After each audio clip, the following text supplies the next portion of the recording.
Valley Middle School got some money for walking tracks and baseball courts, basketball courts. Teachers Conference, $600,000, that's Ryan Sachs at LCHS. School Improvement, Dinah Valley, they're a school that's on AYP, so they're going to start getting a bunch of the money like West Hamlin has been receiving. Fresh fruits and vegetables for Mark's Primary, $10,000. Fresh fruits and vegetables for Ranger, $9,343. Fresh fruit and vegetables for West Hamlin, $18,000. And you've heard Misha talking about the healthy snacks, and that's what these grants are. So that's the new money coming into budget. We are currently at $53,835,000 in our budget. And budget transfers is not new money, it's just changing the budget code. And that's all I have. Questions? I have a quick question. Yes, ma'am.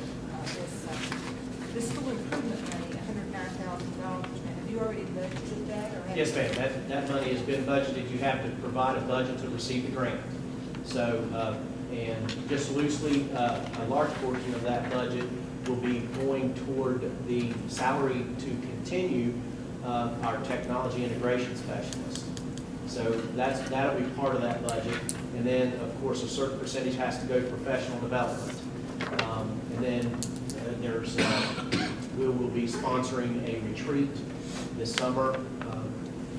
Part of that professional development will be spending 3 days at Camp Logan, doing a retreat to better our understanding of response to intervention and some team building activities as we continue to improve our culture here at West Ham. So is this for the rest of this year in the summer or for next year? It actually, a certain percentage of the money has to be encumbered. I think it's a terminology. I'm learning so much about finance. But a certain percentage of that has to be encumbered prior to school starting. So some of that's what we're doing. And we're wrapping up, we're actually tying some of our old grant to the new grant, and the State Department and those folks have really been nice to work with us and try to help us along with that. But that money is budgeted, yes. And Donna, to clarify that, when I give you guys this report, this is when I have physically put it into the budget. You know, I've had that for quite a while. Yes. And I just haven't December had 10th. time to actually enter it into the budget. So when you get this means it's actually in that WEBA system. I've actually keyed it in. But it could, I think we've had it for quite a while, haven't we? Yes, December Yeah. 10th was when the grant was awarded, and we've already used some of the monies in that particular grant to purchase a professional You development. have about a year to spend it or a year and a half? That's a good question. And it's one that I don't mean to be curtain and not, but I don't know how long they give you, because It's federal just money. coming on, it's federal money. They're pretty lenient as long as you're making sure that you're using it for student achievement.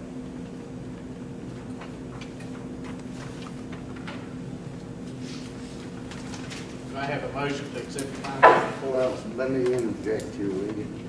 I'd like you to remove, if you will, the payment for Ranger Fast Check, since that's my wife, and I think we're gonna have a little bit of ethics thing, you know. Remove it so I can abstain. I'd like to vote for the rest of it, but I can't vote with it in there, you know, without having an ethics issue. I'd like to make a motion then that we approve the total invoices less the Ranger Fast Check payment. I second. I have a motion and a second that we approve all the finance except for the Ranger exception on it. And so all in favor, say aye. Any opposed? Motion carries. Now I need a motion to approve the payment of the Ranger Fast Check with Mr. Baker abstaining. Do I have a motion? Okay, I'll make a motion to approve payment to Ranger Fast Check in the amount of $40.34. I second. It's been properly moved and second. Do I hear a yes vote? All in favor? Yes. Yes. I abstain. He abstained. We have 3 yeses and 1 abstention. Thank you. Now we have the board review. Board action, board review action, Personnel. personnel. As you have looked through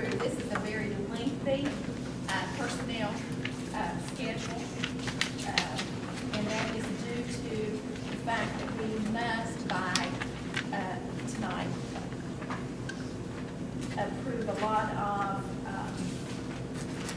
terminations of contracts and rehiring. So a lot of this is just, it's routine. But I wanted to just walk you through the page by page and let you look and ask me any questions that you may have regarding each page. So starting with the first one, I'm not going to read this to you, but let me look down. If you have a question, please feel free to ask.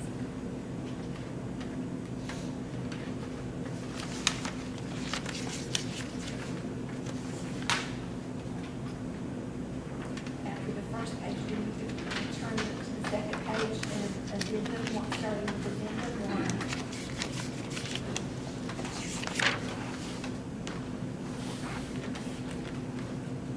I sort of have a question, I'm not sure. Perhaps they, on the after, school bus operators in different areas, we have 3 for Hearts and 2 for Duval. Is that simply, is that based on the number of students attending, or just based on the amount of area covered, or what? Just the area covered, they weren't sure how many students would participate in the after-school program.